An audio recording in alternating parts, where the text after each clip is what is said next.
श्रावण मास में निकलने वाली कांवड़ यात्रा को लेकर पूरे उत्तर भारत में खासा उत्साह देखने को मिल रहा है। हरिद्वार, मुजफ्फरनगर, गाजियाबाद और अब मेरठ जैसे शहरों में कांवड़ियों की भीड़ लगातार बढ़ती जा रही है। इस धार्मिक यात्रा के दौरान एक ओर जहां आस्था का माहौल बना हुआ है, वहीं कुछ स्थानों पर कांवड़ियों द्वारा की गई तोड़फोड़ की घटनाओं ने प्रशासन की चिंताएं बढ़ा दी हैं। इन्हीं हालातों को देखते हुए मेरठ और मुजफ्फरनगर के जिला प्रशासन ने स्कूलों को अस्थायी रूप से बंद करने का निर्णय लिया है। मेरठ के जिलाधिकारी डॉक्टर वीके सिंह ने बताया कि 23 जुलाई को शिवरात्रि है और उससे पहले श्रद्धालुओं की संख्या में भारी वृद्धि की संभावना है। ऐसे में 16 से 23 जुलाई तक जनपद के सभी स्कूलों को बंद रखने का आदेश दिया गया है, ताकि बच्चों को ट्रैफिक और भीड़ से जुड़ी परेशानियों से बचाया जा सके। इसी तरह से मुजफ्फरनगर ने भी सभी स्कूल और शिक्षण संस्थानों को बंद रखने का आदेश जारी कर दिया है। DIOS राजेश कुमार ने इस बात की पुष्टि की कि ये आदेश सभी board, UP board, CBSE, ICSE सहित सरकारी और निजी संस्थानों पर समान रूप से लागू होगा। प्रशासन ने साफ निर्देश दिया कि इस आदेश का उल्लंघन करने पर संबंधित स्कूल प्रबंधन के खिलाफ सख्त कार्रवाई की जाएगी। इस बारे में एक नोटिस भी सामने आ गया है।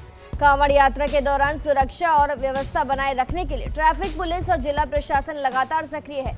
फिर भी भीड़ के कारण कई जगहों पर यातायात में भारी बाधाएं देखी जा रही है। खासकर दिल्ली मेरठ राष्ट्रीय राजमार्ग पर स्थिति बेहद चुनौतीपूर्ण बनी हुई है।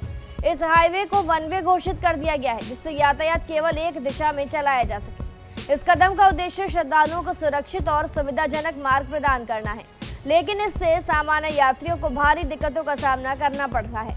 मुरादनगर क्षेत्र में जाम की स्थिति इतनी गंभीर बनी हुई है कि सामान्यतः 10 मिनट में तय होने वाला सफर में लोगों को 2 से 3 घंटे में पूरा करना पड़ रहा है। गर्मी और उमस के बीच वाहन चालकों और यात्रियों की हालत खस्ता हो गई है। ट्रैफिक पुलिस पूरी कोशिश कर रहा है कि हालातों पर नियंत्रण पाया जाए, लेकिन भीड़ के कारण मुश्किलें लगातार बढ़ रही हैं। वन वे ट्रैफिक लागू होने के बाद मनोटा से मोटा तक करीब 10 किलोमीटर लंबा जाम लगा हुआ है। हाईवे पर एक तरफ श्रद्धालु पैदल चल रहे हैं तो दूसरी ओर गाड़ियों की रफ्तार पूरी थम गई है। गाड़ियां रेंगती नजर आ रही हैं। कई लोग मेडिकल इमरजेंसी और जरूरी कार्यों के लिए परेशान हो रहे हैं। प्रशासन की ओर से जनता से अपील की गई है कि वो इस अवधि में अनावश्यक यात्रा से बचें और जहां तक संभव हो वैकल्पिक मार्गों का प्रयोग करें। साथ ही जिला प्रशासन, पुलिस की ओर से ये भी कहा गया है कि आस्था के इस पर्व को शांतिपूर्ण और व्यवस्थित रूप से संपन्न कराने के लिए हर संभव प्रयास किए जा रहे हैं। कांवड़ यात्रा के दौरान उत्पन्न भीड़, जाम और कानून व्यवस्था की चुनौतियों के बीच प्रशासन को संतुलन बनाकर चलना पड़ रहा है। धार्मिक भावनाओं का सम्मान करते हुए व्यवस्था बनाए रखना निश्चित रूप से एक बड़ी चुनौती है, लेकिन प्रशासन की ओर से की जा रही तैयारियों और फैसलों से उम्मीद की जा रही है कि इस वर्ष की यात्रा भी सुरक्षित और सुव्यवस्थित तरीके से संपन्न होगी। बस एक यही वजह है कि स्कूलों को 16 से 23 जुलाई तक के लिए बंद कर दिया गया है। फिलहाल जानकारी में इतना ही। खबरों के लिए जरूर सब्सक्राइब करें भारत एक्सप्रेस।